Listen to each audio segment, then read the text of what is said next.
Hello guys, welcome back to this channel. In today's video, I'm going to show you how you can clean your pet in Heartopia game. Okay, first of all, you need to find the pet that you want to clean up.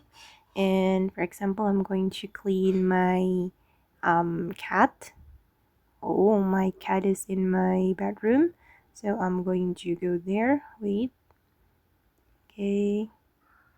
It's right here, and then I'm going to click on this paw icon and then select clean, and then you just need to click on this BeUp icon to clean the pet.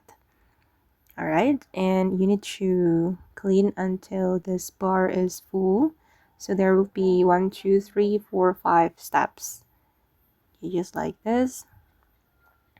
When one bar is filled, you need to click on the icon, this BeUp icon again. All right, and just wait until it's clean. Okay, it's almost done for the step 2, and we're going to move to the step 3. To start every step, you can click on this BeUp icon. Okay guys, and that's how you can clean up your pet in Heartopia game. I hope this video will be useful for you. Thank you so much for watching, and bye.